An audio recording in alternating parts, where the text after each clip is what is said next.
नमस्कार दोस्तों, मैं निशांत रावकर आप सभी का अपने चैनल अप्लाइड स्टडी पे स्वागत करता हूँ। अभी हम लोग मैथमेटिक्स सीरीज में आज मैट्रिसेस पढ़ेंगे हम लोग। ठीक है, मैट्रिसेस एंड डिटरमिनेंट्स क्लास 12 के लिए बहुत इंपॉर्टेंट चैप्टर है और JEE mains advance bit set और जितने कॉम्पिटिटिव एग्जाम आप देंगे उसमें बहुत स्कोरिंग होता है, बहुत अच्छी क्वालिटी के क्वेश्चन आ रहे हैं। ठीक है, तो इसको अच्छे से पढ़िएगा और बहुत स्कोरिंग होता है जिसको आप छोड़ भी नहीं सकते। ठीक है, तो मैट्रिसेस पहले मैं बेसिक से पढ़ाऊंगा। ठीक है, उसके बाद मैं प्रीवियस ईयर क्वेश्चंस भी करवाऊंगा। तो वन बाय वन आप सारे कॉन्सेप्ट अलग अलग वीडियोस में डाल दिए जाएंगे, तो उसको आप देखिएगा। हमारे चैनल पर आप इलेक्ट्रिकल इंजीनियरिंग के भी वीडियोस देख सकते हैं, प्लेलिस्ट बनाकर डाल दिए गए। मॉक इंटरव्यू प्रिपरेशन भी मैं करवाता हूँ इलेक्ट्रिकल एग्जाम्स के लिए, जेईई पोस्ट के लिए, तो उसके भी प्लेलिस्ट कुछ वीडियोस मैंने डाल रखे हैं। हमारे चैनल पर क्वांट रीजनिंग आकाश सर पढ़ा रहे हैं। ठीक है, एसएससी बैंक रेलवे के लिए, और मैथमेटिक्स सीरीज अभी मैं चला रहा हूँ। जितने भी एग्जाम्स होते हैं, चाहे सीयूईटी हो, जेईई मेंस हो, एडवांस हो, बिटसेट हो, वीआईटी हो, ठीक है, तो हमारे चैनल पर बने रहिए। आज हम लोग सबसे पहले पढ़ेंगे मैट्रिसेस।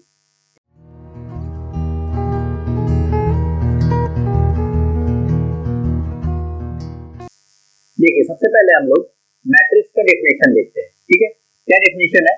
तो matrix is an ordered rectangular array of numbers और फंक्शंस। ठीक है, देखिए ये एरे हो गया, ये एरे हो गया, ये एरे हो गया। ठीक है, इसके अंदर ये सारे नंबर्स है या फंक्शंस है। इनको हम लोग क्या बोलते हैं? एलिमेंट। इनको हम लोग क्या बोलते हैं? इन सारे नंबर या फंक्शन को हम लोग क्या बोलते हैं? इस मैट्रिक्स का एलिमेंट। मैट्रिक्स को हम लोग डिनोट कर रहे हैं कैपिटल ए, कैपिटल लेटर से, कैपिटल ए चाहे कैपिटल बी, कोई भी कैपिटल लेटर से, और ये रेक्टेंगुलर एरे बना रहे हैं और इसके अंदर हम लोग एलिमेंट डाल रहे हैं। ठीक है, ये 1 2 3 4 5 6 इसके एलिमेंट्स हो गए, सेम एलिमेंट यहाँ हो गए। अब इन दोनों में आपको एक डिफरेंस नजर आ रहा होगा, क्या? ये देखिए, यहां से देखिए, 1 2 3, ये 3 रो है और यहाँ पे कितनी रोज है? 2 रोज है। ठीक है, तो एक चीज अभी हम लोग देखेंगे कि order of the matrix. Order of the matrix होता क्या है कि कितने रोज और कॉलम्स है उस मैट्रिक्स में, उससे हम लोग ऑर्डर ऑफ द मैट्रिक्स निकालते हैं। ठीक है, तो चलिए देखते हैं। चलिए ऑर्डर ऑफ द मैट्रिक्स देखते हैं। ठीक है, ऑर्डर ऑफ द मैट्रिक्स हम लोग देखते हैं m क्रॉस n, जहां m क्या है? रोज है, कि उस मैट्रिक्स में कितने रोज हैं, और n क्या है? कितने कॉलम्स हैं। जैसे इसमें देखिए 3 रो है, ये R1, ये R2, ये R3। ठीक है, ये रोज हो गए, इसको हम लोग रोज कह रहे हैं। ठीक है, और ऊपर से जब देखेंगे तो इसको कॉलम कह रहे हैं, ये कॉलम 1, कॉलम 2। ठीक है, ये मेरे रोज हैं और ये सारे कॉलम्स हैं। इसमें कितने रोज है? 3 रो है, और कॉलम कितने? 2। तो इसका ऑर्डर क्या हो गया? 3 क्रॉस 2। ठीक है, 3 रोज और 2 कॉलम, m क्रॉस n, 3 रोज 2 कॉलम, 3 क्रॉस 2। ठीक है, इस मैट्रिक्स को देखिए, इस मैट्रिक्स में कितने रोज हैं? 1 और 2, रो 1 और रो 2।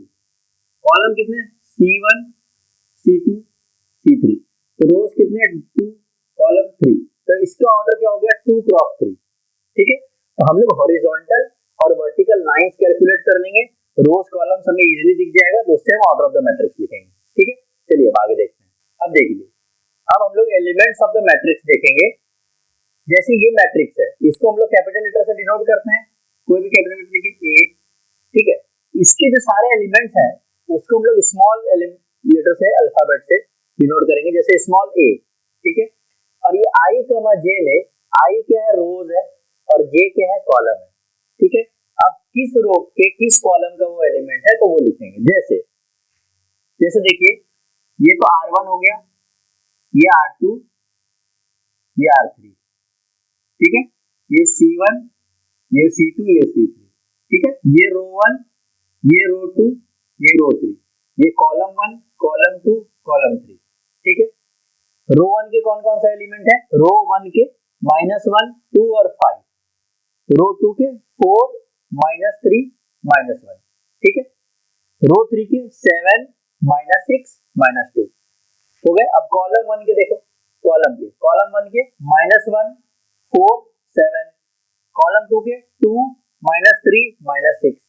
ठीक है, कॉलम 3 के 5, -1, -2। यहाँ तक कॉन्सेप्ट समझ में आ गया? इजी है, रो कॉलम आपने आइडेंटिफाई कर लिया। अब सारे एलिमेंट को हम लोग नाम देंगे। जैसे इस एलिमेंट को हमने कहा, इस पहले वाले को स्मॉल a 1 1 1 1 का मतलब कि पहले रो और पहले कॉलम का एलिमेंट, ठीक है। A11 मतलब देखिए AIJ में आई क्या है, रो है आपका, आई क्या है, रो, और जे क्या है, कॉलम, ठीक है। तो AIJ A11 मतलब फर्स्ट रो फर्स्ट कॉलम, तो फर्स्ट रो और फर्स्ट कॉलम का एलिमेंट कौन सा हो गया, ये हो गया, ठीक है। इसको क्या बोलेंगे हम लोग, A12 फर्स्ट रो के सेकंड कॉलम का एलिमेंट, ठीक है। फर्स्ट रो के सेकंड कॉलम का एलिमेंट A12 हो गया। इसको क्या बोलेंगे, A13 फर्स्ट रो के थर्ड कॉलम, फर्स्ट रो के थर्ड कॉलम का एलिमेंट। यहां तक क्लियर है। अब इसको देखिए क्या बोलेंगे, सेकेंड रो के first column A21 A22 A23, ठीक है। Second row second column, second row third column A31 A32 A33, third row का first column second column third column, ठीक है। ऐसे हमने सारे एलिमेंट्स को आइडेंटिफाई कर लिया। अब जैसे AIJ की जगह कुछ भी लिख दे, जैसे सपोज AIJ की जगह लिख दे कि अब तो आपसे अगर आपसे पूछा जाए कि भाई A23 बताओ डायरेक्ट, तो A23 अब डायरेक्ट इतना लिखना नहीं है, आपको डायरेक्ट लिखना चाहिए सेकेंड रो थर्ड कॉलम, मतलब -1 के बारे में पूछ रहा है, ये -1 A23, ठीक है। चलिए आगे देखते हैं अब हम लोग। अब देखिए मैं एक कॉन्सेप्ट डिस्कस करने वाला हूं कि आपको क्वेश्चन में क्या करेगा, मैट्रिक्स दे देगा और बोलेगा कि इस मैट्रिक्स में इतने एलिमेंट्स हैं, बताओ इसके क्या क्या पॉसिबल ऑर्डर्स हो सकते हैं, ठीक है। पहला जैसे कि मैट्रिक्स ए है, मैट्रिक्स ए में 4 एलिमेंट्स हैं, कितने एलिमेंट्स हैं, 4 एलिमेंट्स हैं। अब कह रहा है कि ये बताओ अगर 4 एलिमेंट्स हैं तो कौन कौन से पॉसिबल ऑर्डर्स हो सकते हैं। तो ऐसे क्वेश्चन में क्या करना कि 4 के फैक्टर्स लिख लेना, जैसे जो भी नंबर होगा ना उसके फैक्टर्स लिख लेना और उसके फैक्टर्स को तोड़ देना। जैसे 4 को हम लोग लिख सकते हैं 1 क्रॉस 4, ठीक है, तो 4 क्रॉस 1 भी लिख सकते हैं, और क्या लिख सकते हैं 2 क्रॉस 2, ये भी लिख सकते हैं, ठीक है। 4 एलिमेंट्स मतलब ऐसा मैट्रिक्स बनाओ जिसमें 4 एलिमेंट भर सको तुम। तो 4 एलिमेंट क्या होंगे देखो तो, जैसे सपोज 1 2 3 4 ये बना दिए, या तो 1 2 3 4 ये बना दिए, या तो 1 2 3 4, ठीक है। अब ऑर्डर देखो क्या है, 1 क्रॉस 4, 1 क्रॉस 4 मतलब एक रो 4 कॉलम, तो एक रो और 4 कॉलम, तो ये हो गया। 4 क्रॉस 1 4 रो 1 कॉलम, तो 4 रो 1 कॉलम, ये हो गया। 2 क्रॉस 2 ये बनेगा, ठीक है। तो 4 एलिमेंट्स अगर हो तो पॉसिबल ऑर्डर्स ये है कि यहाँ परमिटेशन कॉम्बिनेशन नहीं लगा सकते आप। तो ये क्वेश्चन में ये नहीं पूछ रहा है कि अगर इतने एलिमेंट्स हो तो पॉसिबल नंबर ऑफ मैट्रिसेस कितने बनेंगे, बस ऑर्डर्स पूछ रहा है कि पॉसिबल ऑर्डर्स क्या क्या होंगे। पॉसिबल नंबर ऑफ मैट्रिसेस तो बहुत बनेंगे, सबको आप परमिटेशन कॉम्बिनेशन लगाएंगे तो एलिमेंट्स आप चेंज कर सकते हो, सारे में पोजीशन चेंज कर सकते हो, लेकिन पॉसिबल ऑर्डर्स पूछा है तो बस आप फैक्टर्स में तोड़ लेना और वो आपका आंसर होगा, ठीक है। तो जैसे 4 एलिमेंट्स के लिए अभी हमने किया, अभी हम लोग 8 एलिमेंट्स के लिए देखते हैं। अब देखो मैट्रिक्स ए में 8 एलिमेंट्स हैं, ठीक है। अब मैट्रिक्स ए हैज 8 एलिमेंट्स, तुम ये बताओ कि पॉसिबल नंबर ऑफ ऑर्डर्स क्या क्या हो सकते हैं। तो 8 को हम लोग फैक्टराइज कर लें पहले, तो सबसे आसान 1 क्रॉस 8, दूसरा 8 क्रॉस 1, ठीक है। और बता 2 के मल्टीपल में 4 में आ रहा है, तो 2 क्रॉस 4, तो 4 क्रॉस 2 भी होगा। और कोई ऑर्डर है, और तो कोई ऑर्डर होंगे नहीं, ठीक है। तो हमने इसको फैक्टर्स में ब्रेक कर लिया। तो अगर 8 एलिमेंट्स है तो आप 4 मैट्रिक्स बना सकते हैं विद ऑर्डर्स 1 क्रॉस 8, तो जो ऑर्डर उसका वाइस वर्सा 8 क्रॉस 1, 2 क्रॉस 4 तो 4 क्रॉस 2, तो ऐसे कितने पॉसिबल है 4, ठीक है। ये कॉन्सेप्ट क्लियर है। तो आपको वो n number of elements they देगा और उससे पूछेगा कि कितने पॉसिबल हैं, तो आप उसको फैक्टर्स में ब्रेक कर लेना, ठीक है। ये कॉन्सेप्ट क्लियर है। चलिए आगे देखते हैं। एक क्वेश्चन में लिख रहा हूं, चलिए क्वेश्चन देखते हैं हम लोग। Construct a matrix with elements aij given by i-3j का मॉड 1/2, ठीक है। इसका मतलब अभी मैंने बताया था ना a11 a12 a13 ऐसे निकालने सारे एलिमेंट, तो बस i और j में a11 a12 कर देना है, लेकिन इसका ऑर्डर है ना, इसका ऑर्डर हम लोग को लेना है 3 क्रॉस 3 मैट्रिक्स। एक कोई 3 क्रॉस 3 मैट्रिक्स बनाओ जिसके से एलिमेंट्स इस तरीके से हो। तो चलिए इसको हम लोग सॉल्व करते हैं। देखिए सबसे पहला क्या होगा, aij है ना, तो a11 निकालेंगे, तो आई की जगह क्या है 1 और जे की जगह क्या है 1, तो रख दे इसमें 1 माइनस 3 इंटू 1 मॉड 1/2 कितना है भाई, देखिए 1 माइनस 3 कितना माइनस टू का मॉड 2 2/2 1, तो पहला एलिमेंट 1 आया, ठीक है। 1 माइनस 3 माइनस 2 और मॉड्यूलस लेंगे तो प्लस टू डिवाइड बाय 2 1, ठीक है। A12 का मतलब आई की जगह 1 और जे की जगह 2, तो 3 2 6, ठीक है। तो 1 माइनस 6 माइनस 5, लेकिन मॉड के बाहर तो प्लस आता है तो 5/2, ठीक है। अब A13 बताओ, आई की जगह 1 और जे की जगह 3 3 3 9, तो कितना 8/2 4, ठीक है, यहां तक क्लियर है। चलो अब बाकी एलिमेंट देखें। A21 बताओ, आई की जगह 2 और जे की जगह 3, तो 3 1 या 3, कितना हुआ ये 1 1/2। A22 बताओ, ठीक है। A22 देखो, A22 का मतलब 2 और 2 रख दो, तो 2 माइनस 3 2 6 का मॉड 1/2, ये 4 ये 2 आ गया, ये 4/2 2 आ गया। A23 देखो 1/2 2 माइनस 3j मतलब 3 3 3 9, तो 7/2, ये हो गया, ठीक है। अब हम लोग रिमेनिंग एलिमेंट्स निकाल लेते हैं, ठीक है। तो ये देखो A31 कितना हो गया, आई की जगह 3 है और जे की जगह 1, तो 0। A32 आई की जगह 3 और जे की जगह 2, तो 3 2 6, कितना हुआ 3/2। A33 3 माइनस 3j मतलब 9, कितना 3। अब देखो एक 3 क्रॉस 3 मैट्रिक्स में कितने एलिमेंट्स होंगे 3 3 9 एलिमेंट्स, तो 9 एलिमेंट्स हमने निकाल लिए। पहले रो के ये सारे हो गए, दूसरे रो के ये सारे हो गए और तीसरे रो के ये सारे हो गए, तो मैट्रिक्स मेरा क्या बनेगा, देखते हैं हम लोग। चलिए अब हम लोग देखेंगे टाइप्स ऑफ मैट्रिसेस, ठीक है। टाइप्स ऑफ मैट्रिसेस में हम लोग देखेंगे कितने तरीके के मैट्रिसेस होते हैं। अभी जितनी जरूरत है उतना देखेंगे, फिर आगे जरूरत के हिसाब से और देखेंगे। जितना मैं अभी बता रहा हूँ इसके अलावा भी और मैट्रिसेस होते हैं, वो मैं आगे बताऊंगा जब हम लोग डिटरमिनेंट्स पढ़ेंगे, ठीक है। तो पहला है कॉलम मैट्रिक्स। कॉलम मैट्रिक्स में मतलब केवल कॉलम हो, एक कॉलम हो, ठीक है। जैसे ये एक कॉलम है, इसमें भी एक कॉलम है, तो ऐसे मैट्रिक्स जिसमें केवल एक कॉलम हो तो वो कॉलम मैट्रिक्स हो गया। और जिसमें एक रो हो उसको हम लोग क्या बोलेंगे, रो मैट्रिक्स। जैसे इसमें देखिए 1 2 3 केवल एक रो है, इसमें भी एक रो है, इसमें एक कॉलम है, इसमें भी एक कॉलम है, तो ये कॉलम मैट्रिक्स हो गया। और ये कौन सा हो गया, रो मैट्रिक्स, ठीक है। चलिए आगे देखते हैं और भी टाइप्स ऑफ मैट्रिसेस में, और भी मैट्रिसेस है देखने अभी हम लोग। देखिए अगला मैट्रिक्स जो हम लोग देखेंगे वो है स्क्वायर मैट्रिक्स।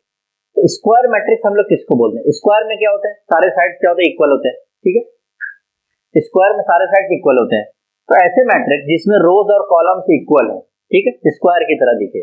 जैसे ये देखिए 2 रो और 2 कॉलम, तो 2 क्रॉस 2, इसका ऑर्डर क्या हो गया 2 क्रॉस 2। इसमें 3 रो और 3 कॉलम, तो इसका ऑर्डर क्या हो गया 3 क्रॉस 3। ये देख रहे हैं रोज और कॉलम्स बराबर है, तो ऑर्डर क्या होगा m क्रॉस n या n क्रॉस n, मतलब रोज और कॉलम सेम होंगे, तो साइड्स इक्वल होते हैं स्क्वायर के। तो जब रोज और कॉलम सेम होंगे तो उसको हम लोग क्या कह रहे हैं, स्क्वायर मैट्रिक्स, ठीक है। आगे देखते हैं, चलिए स्क्वायर मैट्रिक्स के बाद अब हम लोग देखते हैं डायगोनल मैट्रिक्स। डायगोनल मैट्रिक्स क्या है, ये एक तरीके का स्क्वायर मैट्रिक्स होता है जिसमें केवल डायगोनल एलिमेंट्स होते हैं, बाकी एलिमेंट जीरो होते हैं, केवल डायगोनल एलिमेंट्स दिखेंगे। जैसे ये देखिए इसमें इजीली आपको दिख रहा हो, ये 2 क्रॉस 2 का स्क्वायर मैट्रिक्स है, केवल डायगोनल, ये इसको बोल रहे हैं हम डायगोनल एलिमेंट, ठीक है। ऐसे तो डायगोनल एलिमेंट्स हैं, बाकी सारे जीरो हैं। इसमें देखिए 3 क्रॉस 3 का स्क्वायर मैट्रिक्स है, इसमें डायगोनल एलिमेंट्स हैं, बाकी सारे जीरो है। तो ऐसे एलिमेंट्स जिसमें केवल डायगोनल एलिमेंट्स एग्जिस्ट करे, बाकी सभी जीरो, ऐसा स्क्वायर मैट्रिक्स जिसमें केवल डायगोनल एलिमेंट्स हो, बाकी सारे जीरो हो, तो उसको हम लोग डायगोनल मैट्रिक्स कहते हैं, ठीक है। चलिए तो column matrix, row matrix, square matrix और अभी डायगोनल मैट्रिक्स, ठीक है। चलिए आगे देखते हैं। चलिए नेक्स्ट मैट्रिक्स है स्केलर मैट्रिक्स। स्केलर मैट्रिक्स क्या होता है, ऐसा डायगोनल मैट्रिक्स जिसके सारे डायगोनल एलिमेंट्स इक्वल हो, ठीक है। जैसे ये देखिए, इसमें सारे डायगोनल एलिमेंट्स इक्वल है, इसको देखिए सारे डायगोनल एलिमेंट्स इक्वल है, ठीक है। मैट्रिक्स में क्या होगा, मैट्रिक्स के केस में आप पूरे मैट्रिक्स में से कोई एक एलिमेंट कॉमन निकाल सकते हैं जो कि सारे एलिमेंट में हो, सारे एलिमेंट को मिला के एक एलिमेंट कॉमन निकाल सकते हैं। जैसे कि इसमें से अगर कॉमन निकालना हुआ तो -4 आप कॉमन ले लीजिए बाहर, -4 बाहर ले लीजिए कॉमन, तो इसको लिख सकते हैं 1, ये तो 0 रहेगा, ये तो 0 रहेगा, ये 1। जब मल्टीप्लाई होता है ये जो स्केलर टर्म, ये जो बाहर निकला ना, यही स्केलर टर्म है हमारा, स्केलर, ठीक है। इसी की वजह से इसको स्केलर मैट्रिक्स कह रहे हैं। अब -4 से जब मल्टीप्लाई करना होगा तो सारे एलिमेंट्स को मल्टीप्लाई करेंगे, -4 0 0 -4, ठीक है। ऐसे ही यहाँ पे देखिए, यहाँ पे √2 कॉमन आ जाएगा तो ये 1 हो जाएगा, ये भी 1, ये भी 1, बाकी सारे 0, ठीक है। तो ऐसे डायगोनल मैट्रिक्स जिसमें डायगोनल एलिमेंट्स इक्वल होते हैं उसको हम लोग क्या बोलते हैं, स्केलर मैट्रिक्स, ठीक है। ध्यान रहेगा, स्केलर इसलिए क्योंकि सारे एलिमेंट में से आप स्केलर एलिमेंट, सारे एलिमेंट्स में से आप एक स्केलर एलिमेंट को कॉमन निकाल सकते हैं, ठीक है। तो a diagonal matrix with all diagonal elements equal is called as scalar matrix, ठीक है। चलिए आगे देखते हैं। चलिए अगला देखते हैं हम लोग आइडेंटिटी मैट्रिक्स। आइडेंटिटी मैट्रिक्स क्या होता है, डायगोनल एलिमेंट सारे 1 रहेंगे, बाकी सब 0, डायगोनल एलिमेंट सारे 1 रहेंगे, डायगोनल एलिमेंट्स बाकी सारे 0। जैसे ये देखिए 1 1 0 0, इसका ऑर्डर क्या है 2 क्रॉस 2, तो ये 2 क्रॉस 2 की आइडेंटिटी मैट्रिक्स है। इसका देखिए 3 एलिमेंट डायगोनल है, सारे 1 है, इसका ऑर्डर क्या है 3 क्रॉस 3, तो ये 3 क्रॉस 3 की आइडेंटिटी मैट्रिक्स है, ठीक है। इसको हम लोग डिनोट करते हैं कैपिटल आई से, किससे, कैपिटल आई से। कैपिटल आई मतलब आइडेंटिटी मैट्रिक्स, ठीक है, वो 1 की बात कर रहा है। अब देखिए इसको मैंने क्या लिखा है, ए आई आई इक्वल टू 1 मतलब डायगोनल एलिमेंट, ए 1 1 2 2 3 3 1 होंगे, और आई जे इक्वल टू 0 जहां आई नॉट इक्वल टू जे, मतलब इक्वल कब होगा, जब वो डायगोनल हो जाएगा तब तो वो 1 है और बाकी सारे 0 है, ठीक है। तो इसको लिखने का ये तरीका है, ये हमने देखा आइडेंटिटी मैट्रिक्स। अब हम लोग देखते हैं जीरो मैट्रिक्स क्या होता है। अब देखिए टाइप्स ऑफ मैट्रिसेस में अब हम लोग लास्ट अभी देखेंगे जीरो और नल मैट्रिक्स, ठीक है। नाम ही है जीरो या नल, सारे एलिमेंट 0, ये 1 क्रॉस 1, ये 1 क्रॉस 1 का नल मैट्रिक्स, ये 2 क्रॉस 2 का, ये 3 क्रॉस, ये देखिए 2 रो ना 2 क्रॉस 3 का, ठीक है। तो जीरो या नल मैट्रिक्स को हम लोग डिनोट करते हैं 0 से, ठीक है। तो ये आई से आइडेंटिटी मैट्रिक्स और 0 से नल मैट्रिक्स, और रिमेनिंग मैट्रिक्स को किसी भी कैपिटल लेटर से, ठीक है, ए बी सी डी किसी से भी। तो अभी हमने देखा टाइप्स ऑफ मैट्रिसेस, ठीक है। यहाँ तक आप लोगों को कॉन्सेप्ट क्लियर है। अभी इसका यूज किया जाएगा क्वेश्चंस में, इन सारे कॉन्सेप्ट के यूज किए जाएंगे, ठीक है। तो धीरे धीरे आगे हम लोग सीखेंगे। अब देखिए, अब हम लोग इक्वालिटी ऑफ मैट्रिसेस पढ़ेंगे, ठीक है। अच्छा, मैट्रिसेस और डिटरमिनेंट और जितने भी चैप्टर्स मैं पढ़ाऊंगा, ठीक है, मेरे पढ़ाने के तरीके से आपको समझ में तो सारे कॉन्सेप्ट्स आ जाएंगे और मैं सारे क्वेश्चंस भी यहाँ आप लोगों को सॉल्व करवा दूंगा, ठीक है। जेई मेंस के, एडवांस के, बिटसेट के, वीआईटी के जितने पॉसिबल क्वेश्चंस होंगे कि मैट्रिसेस एंड डिटरमिनेंट के 50 क्वेश्चन करवा दिए, ऐसे कर करके मैं यहाँ करवा दूंगा, उसको आप लोग प्रैक्टिस करिए। और टॉपिक वाइज मैं वीडियो इस बार डालने वाला हूँ कि जैसे आपको सपोज कि मैट्रिसेस में आपको माइंड कोई पर्टिकुलर टॉपिक नहीं समझ में आ रहा है तो आप वो सर्च करिए, हमारे चैनल पर मिल जाएगा। जैसे डिटरमिनेंट में आपको सपोज माइनस को फैक्टर्स नहीं समझ में आ रहा है, एडजॉइंट नहीं समझ में आ रहा है, या सॉल्यूशंस कैसे निकाले, क्रैमर्स रूल नहीं समझ में आ रहा है, ठीक है। ऐसी मैट्रिसेस में अगर कुछ भी नहीं समझ में आ रहा हो तो सारे आपको पार्ट बाय पार्ट मैं वीडियो डालने वाला हूँ, वो आप समझेंगे, ठीक है। तो अभी हम लोग देखेंगे equality of matrices. Equality of matrices का रूल ये है कि एक तो ऑर्डर सेम होना चाहिए, ठीक है, ऑर्डर सेम होना चाहिए और कॉरेस्पॉन्डिंग एलिमेंट सेम होने चाहिए। मतलब इसका A11 तो उसका भी B11, इसका A12 तो इसका भी B12, ठीक है। तो दो मैट्रिक्स है A और B, ये इक्वल तभी होंगे जब इनका एक तो ऑर्डर सेम होगा, ऑर्डर सेम होगा मतलब स्क्वायर मैट्रिक्स या कोई भी मैट्रिक्स हुए, तो अगर ये 2 क्रॉस 3 का है तो ये भी 2 क्रॉस 3 का है, रेक्टेंगुलर मैट्रिक्स भी हो सकते हैं, ठीक है। और सारे कॉरेस्पॉन्डिंग एलिमेंट बराबर होने चाहिए। जैसे इस एग्जांपल के थ्रू देखते हैं, इसमें A11 क्या है 2, इसका A11 क्या है 2, A12 3, A12 3, ये 0, ये 0, ये 1, ये 1, सारे एलिमेंट्स बराबर हैं, सारे कॉरेस्पॉन्डिंग एलिमेंट्स बराबर है, ये मैट्रिक्स इक्वल हो गया, ठीक है।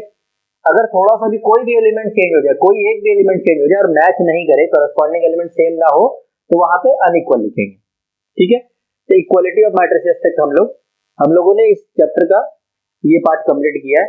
ठीक है, अगले वीडियो में, ठीक है, जो अगला पार्ट आएगा उसमें अभी तक के कॉन्सेप्ट के सारे क्वेश्चंस मैं करवाऊंगा, जितने फंडामेंटल क्वेश्चंस हैं अभी। ठीक है, तो मिलेंगे फिर अगले पार्ट में। ठीक है, और हमारे चैनल को आप लाइक शेयर और सब्सक्राइब करिए। हमारे कंटेंट से आपको अगर समझ ना आ रहा है, 1-2% बच्चों के लिए अगर ये यूजफुल हो रहा है तो उसको लाइक शेयर और सब्सक्राइब करिए। और जितना नॉलेज आप मेरे से ले सकते हैं, जितना मैं शेयर कर पा रहा हूँ मैं शेयर करता हूँ, जो भी टाइम मुझे मिलता है, और जितना आप मेरे से नॉलेज ले पा रहे हैं यहाँ ले सकते हैं। और आपको हमारे चैनल पर जैसे मैथमेटिक्स हो गया या क्वांट रीजनिंग हो गई, ठीक है, और इलेक्ट्रिकल इंजीनियरिंग या मॉक इंटरव्यू देना हो, प्रिपरेशन करना हो आप लोगों को, तो आप हमारे चैनल का एक ईमेल आईडी है, उस पर आप मेल कर सकते हैं। ठीक है, या वीडियो के नीचे कमेंट बॉक्स में कमेंट कर सकते हैं, या तो आप डायरेक्टली मेल कर सकते हैं, तो उसको हम लोग पढ़ते हैं, फिर जैसा होता है वो रिप्लाई करते हैं। ठीक है, तो चलिए आगे मिलते हैं फिर अगले वीडियो में। तब तक के लिए ऑल द बेस्ट।